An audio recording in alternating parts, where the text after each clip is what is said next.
Good afternoon. This is Dr. Bill Wyatt again, and I'm going to talk to you a little bit about force that moves teeth. All we have to do is get an uneven amount of force on one side of a tooth. There's more on one side than you have the other, and apply it to that tooth, and the tooth will move in that direction. And it seems to do that. It doesn't matter how old a person is. If it's ankylosed, it won't do that, so you have to break it loose if it's ankylosed. And so I want to kind of explain some of that so you'll, that a lot of people may not understand fully why this does this. So we're going to use an example here, a young lady that's got an ectopically erupting tooth. And we'll show how we put force to that tooth. This is back before we had good bonding material. So it'll have a couple of different things in there that you learn about, but the principle is exactly the same thing. So let's get on with it here now. Here is the young lady. I'll just show her pictures of her face. It's a neat little girl. But she has an ectopically, she has both her upper 6-year molars coming in tilted toward the front, and they've caught under the enamel structure of the deciduous second molars, and they're just hung up there. We will show that in just a minute. Here, I'm going to look at her models. There's nothing unusual. They're off to one side, something like that. But here's what I wanted to show you. This tooth right here. Let's see, I'm going to have to get back to a little line so I can draw on the tooth. This tooth actually, if you looked up underneath here, is coming something like that. And the root of this baby tooth was up in here. And the enamel, the permanent tooth erupting into the enamel of the baby tooth has no effect on the enamel at all. It'll eat all the dentin out, and if you leave it there long enough, it'll eat the dentin all the way across the tooth, and you'll lose the tooth from it. If you lose this tooth, then this tooth will drift in this direction, and then all the teeth will follow it, and you will lose a tremendous amount of arch length in this. So you have to take care of ectopically erupting teeth, and we can force those teeth to go back like that very easily. And so we'll try to illustrate how we do that. Now I said we take the force from your hand, and then you put it to the tooth, and then you go through the wire, and then the wire delivers it to the tooth. So what we want to do is get a wire that will back this tooth up like this. Now, when we did this case, this was several years ago before we had brackets or had any good bonding material. But we could bond to a tooth, and I put a table clinic on, I remember, at the Dallas Midwinter, on how we bonded to a tooth with just acrylic powder. You etch the tooth first, the occlusal surface of the tooth. We would take just a plain enamel. Let's just say we had a tooth, something like this, and maybe we had to draw a little cusp in here, and you put the etching material down into the occlusal surface of the tooth. A lot of times there are little sliced areas, and they're thin, and this acid goes down there and etches that tooth. Now you can take some powder and liquid acrylic and put on that, and that acrylic will set up in that area, and it'll bond to the occlusal surface of that tooth. whereas out here on the outside, it didn't bond good. You could take that red copper cement though and bond a little on the outside, which Dr. Mitchell did a case like that, bonding to the tooth that way. But this method, bonding to the occlusion of the tooth, worked. So we knew we could bond on to the tooth, but I have to, the mechanics of it was exactly the same as if you just had a tube on the tooth, you see. In other words, now we can just go in there and bond a tube on that tooth and put a wire in there, just go in here and come out and make our spring like we want to bond this thing up. Like if we all we have to do is just wrap this around this way and go up and put a little hook in this and bond the wire down here on several of these teeth. Just have a little bond material on it. I'm not able to draw good with that. I wish I could draw with this. Take my finger and draw about as good. And we bend this wire down. We come down with this wire. Just pull this wire down and hook it to this tooth. You try to hook it somewhere like this, so when the tooth comes out, it backs up, so it will slide this wire back in that direction. So in doing the tooth like this, if you just come right out and bend this up, and now we bend it down, and activate it coming down like that, that would tighten that spring up. The spring, you come out and then you make the spring come out like this, and now you bend this up in this direction and put your hook in it. Now when I pull this down like that, that tightens this spring up. You can see it will tighten it up. So the spring wants to, the spring wants to be back like it was, you see. And if you tighten it and activate it that way and tie it to something down here, then it has a lot of force. It has more force on it that way. Now this will bring this tooth down.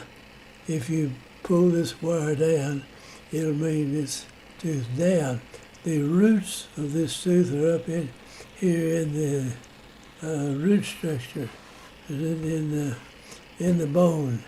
Now as this force is pulling down in this direction, it puts the force on this to rotate in this direction.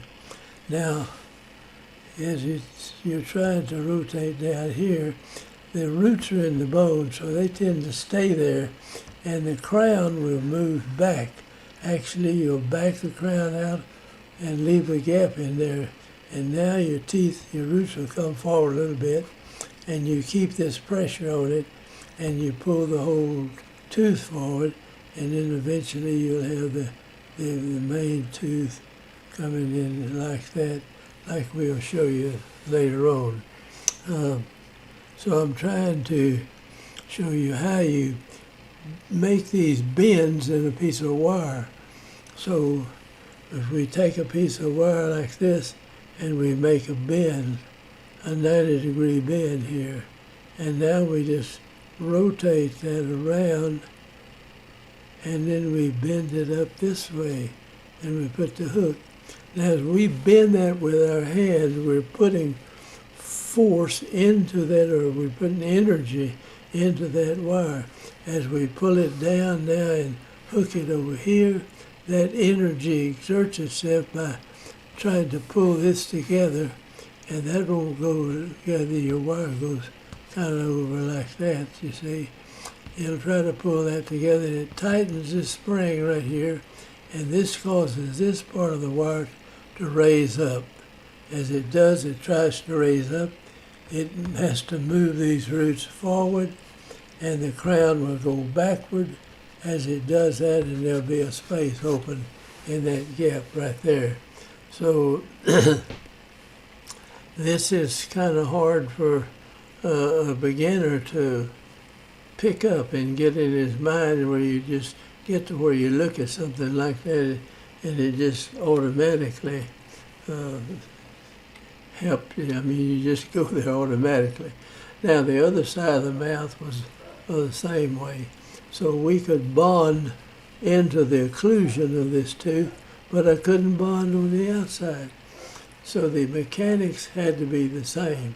So what we did, we took a wire and bonded it into the occlusal surface of the tooth, and then we ran out of the tooth with the wire like that, and then we did a little deal, and now you bring this up and hook it, but we had to have a wire in the person's mouth, so we made a little retainer, and we pull this up and hook it over this retainer wire right here, and this would be, it would twist this tooth the same way as if you had it right into the tooth. And that would make this tooth right here, that's sticking up in this area, it'll make this tooth go back in this direction. The roots will come forward a little bit and open up a gap right in this area there.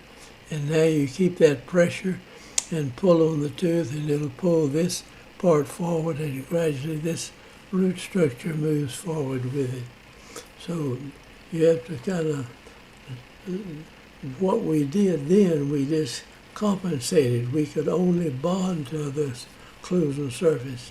Now we just bond to the side of the root like that. Okay, let's go on to some others. Now we'll just show you the rest of the teeth. You can see how this permanent tooth is up in underneath here, and it's caught on the enamel of the deciduous tooth. If you leave that alone, this tooth will run way on out here, and you'll lose about the whole width of a bicuspid, and it is a mess to do. So this is a ridiculous thing to say, let's just start this case when they're 12 or 14 years old, and this has already taken place. You've already lost this space in here. Get at the ectopic erupting teeth as soon as you see them. You see them. You can x-ray this, and the crown of that tooth right there will be caught on the edge of the enamel of this deciduous tooth here, and it cannot get down. And the cells that eat that away will eat. They eat the one of the root structures already gone, and it'll eat the other one too, and you'll lose the tooth. And when you do this tooth, this 6-year molar moves right into this space. And it is stupid, absolutely stupid to say, let's sit around and we'll wait till they're 12 years old or 14, and now we're going to start the case, and this has already happened, and you've lost all this room right in here. And many of the people doing it do not even try to go back and put the 6-year molar where it should be, and the 12-year molar and the wisdom tooth back there. They just go ahead and extract teeth and mess up the whole case. So if you, they ask, what time should you start the second phase orthodontics? You ought to start it when it first is seen, something like this. Now I'm going to erase that. And she's got this ectopically erupting 6-year molar on both sides of the mouth, and you leave it alone and you'll lose the width of the bicuspid almost completely on both sides of the mouth. And this may have started when this 6-year molar starts in right here. So you wait around till they're 12. Then how dumb can you, I don't want to call them dumb people are just taught to wait that way. It is not good. And say, when should you start it? When you see this happening, that's when you should start. If you see it developing in an x-ray where this tooth is up here and you see the crown is sitting like this and the root of this, the root of the deciduous tooth is being eaten away here and this tooth is erupting into it, it's time to start that. Even if you have to come in and take electrosurge or a laser or something and cut the gum away and bond something on the side of it and back the tooth out. It is very simple to back them up like that. You just bond a wire onto the teeth. And maybe you can go on up here, it doesn't matter. And if you want to come up here and where the wire comes like that, that you're going to hook it up, bring the wire down here and hook it around there. In other words, it'll be bowed over like that. Then this tooth will back out of the hole. I don't care if the second molar and the wisdom teeth both have followed it in there, it'll push it all back there, and it gets its reverse force by pushing up on these teeth right here, and it doesn't push all these up. This tooth will move out of there and push all this other teeth back into place, and it should be done immediately when you see it. And you can pick this up on a Panorex x-ray or just a plain x-ray back here. For God's sake, don't sit around and wait till they're 12 or 14 years old and start this, and this tooth is gone and this 6-year molar is way on over here somewhere. That's my fussing at you today. But how they argue with when should you start all this. There's no need arguing about it at all. I mean, just do it as quick as you see it and then try to correct that. There may not be anything else wrong. Wait and watch the case. If other things come up, do them when it's necessary. If it doesn't hurt to sit there and wait on it, then it doesn't matter if you wait till they're 12 or 14 to start the case. All right, let's rush on through here. Now you can see both of these 6-year molars. This 6-year molar up here is sitting right in this, looks like. And the roots will be back in here. You pull that out, you tilt this tooth back, the roots will move forward a little bit. This crown will move back and have a gap between the 6-year molar and the second deciduous molar back here. And then you pull that up or it'll drift up. It doesn't have to do much to the rest. All right, now let's see. Just looking at the top, you got a little cavity over there and some other cavities, and it looks like the little girl had a whole host of cavities. She's got a 6-year molar there. It looks like one forming over here, so you got a job keeping up with the decay on a tooth like a case like this. Now, in this particular case, we could only bond in here. So we bonded this back here, and I made the wire come out, go around the tooth, and came down here. And now we made this like that, and I activated it down, but you can't activate it that far. You have to activate it whatever you can and put your loop in it. Now you bond this on there, and when it sets up good, you make a little retainer that goes in there, and the wire comes right behind the second deciduous molar, comes up here, and you can expand or contract this right in here and keep it tight. And this wire here will push down on that wire just as much as it's going back with that one. This force here is equal to this force. It'll always be that way. So we've got one over here and one on the other side, and she puts this retainer in her mouth, and now she can reach in back here, and you can make and put that little wire where it doesn't hurt her, but it's feeling it, and she'll reach in there and hook that wire up like that, and it'll back that tooth out of that hole right there. So this is something the principle is exactly the same. If I had to put a tube over here, came out with a wire and made this loop and went down and fix it, and then just bonded a wire onto these teeth up here, it wouldn't make any difference. I'll just bring that thing up and hook it to that.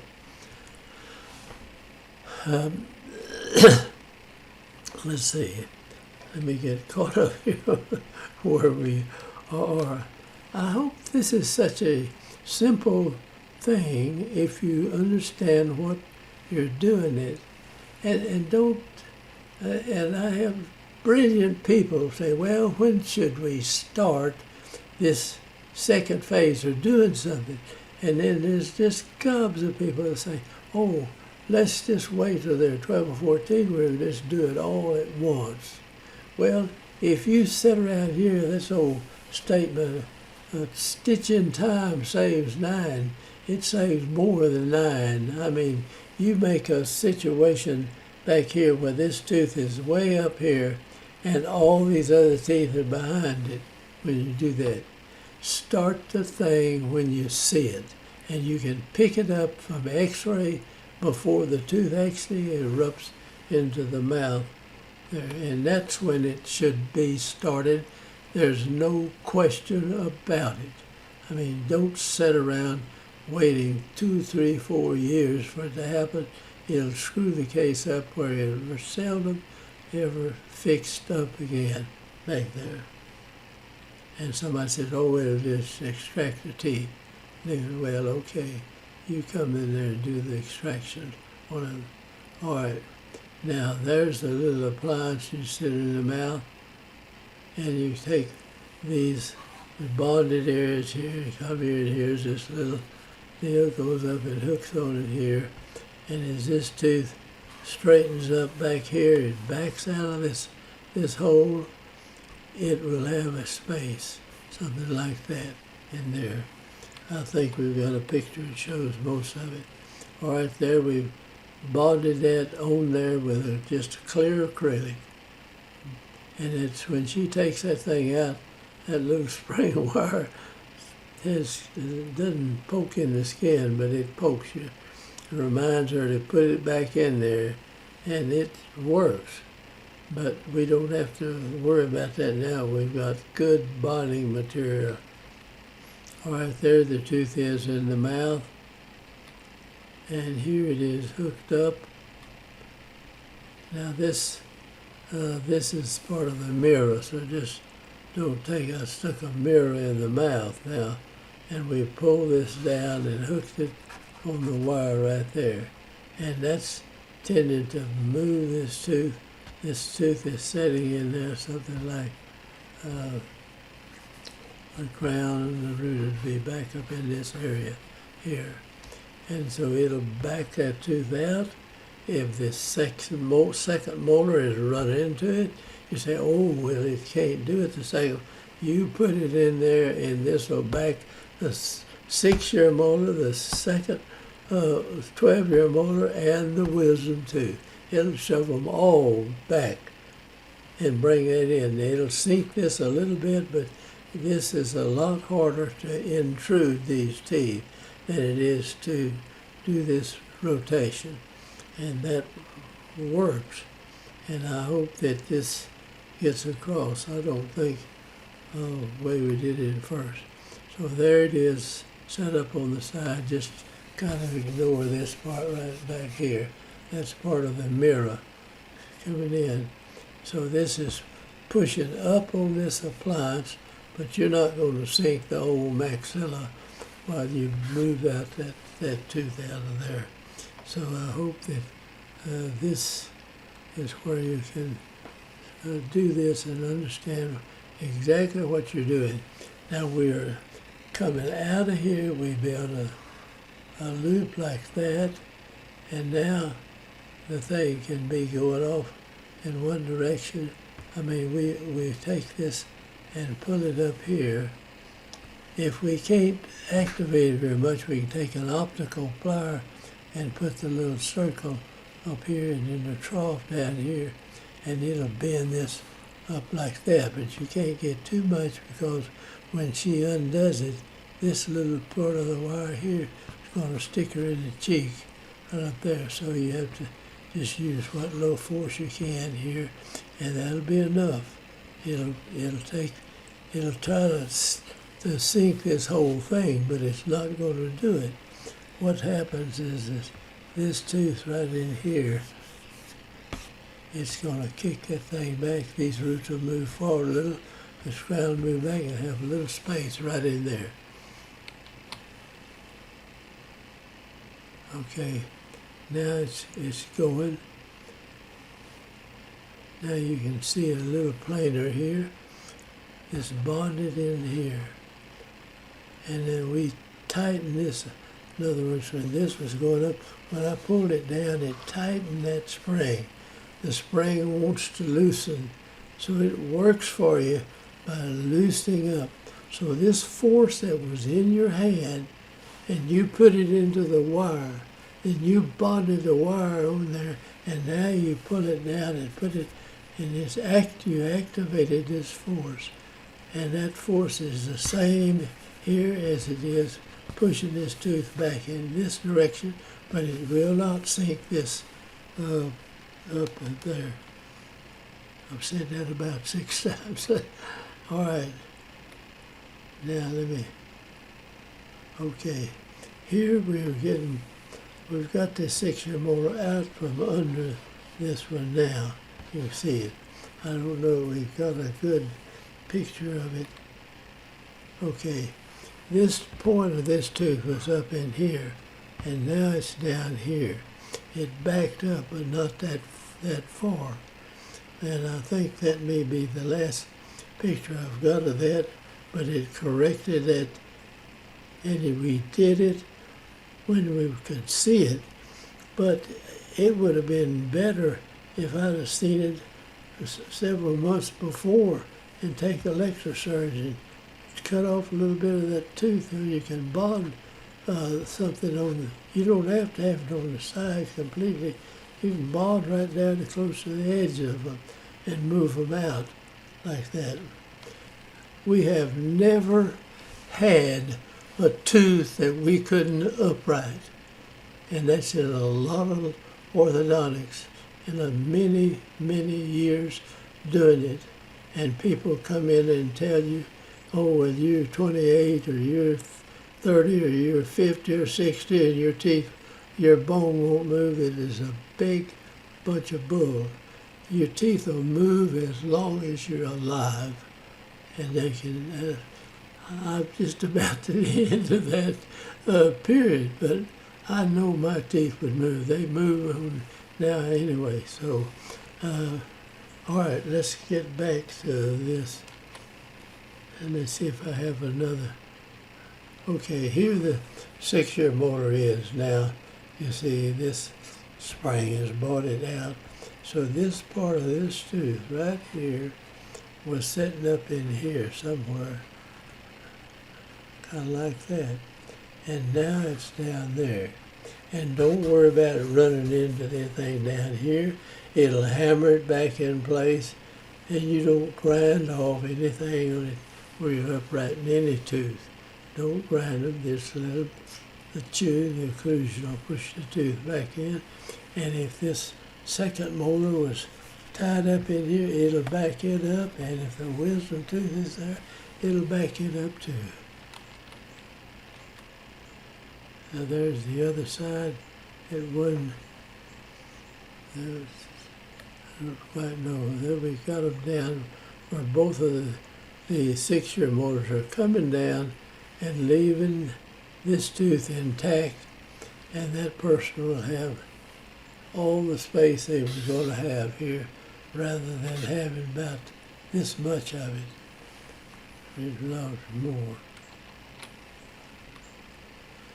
All right, there's a good shot of it. You see the this is buttoned up against that. Part of this baby tooth may be eaten away here, but it still will serve as a space maintainer till you go through the changing of the permanent teeth and the deciduous teeth. So thank you for watching, and I hope that wherever this goes, I don't have any foggy idea who you are out there and where you are. I got notes the other day from, I think it's up in the Himalaya mountains somewhere. There are dentists all over the world, and I am so glad we have this YouTube outfit where we can show people how to do this. I worked in Africa for a while, and the hospital sent me a young man had a broken jaw, and I had never even thought of fixing a broken jaw. And it had the material to put it together, and I did. The guy lived, and his jaw got all right. But here we're showing you pretty well how to do it. And you should be able to take this and with a little of your own imagination and do the orthodontic part of that. And so this 6-year molar now will erupt right on down in the mouth with the regular teeth. And don't sit around and wait till it comes in, and don't sit on your rear end arguing whether you should start a case early or not. That is ridiculous. You see something wrong like this, it's going to get a lot worse. Get in there and do it right then. That's the time to do it. There's no need sitting around there talking about it. Just get out there and get with it. So I'm gonna, I think that's the end of this. And there's the 6-year molar again. I did have a deal, and so I'll say goodbye and thank you for watching. And I'd love for you to join our group. We have nearly 5,000 people that are signed up to this. It's 4,890 or something. But we'd love to have you. And don't just learn this yourself. Learn it and pass it on to somebody else if they don't know how to do this. And it's a simple thing to do. So I'll say goodbye and hope that you get something out of it. Thank you for watching.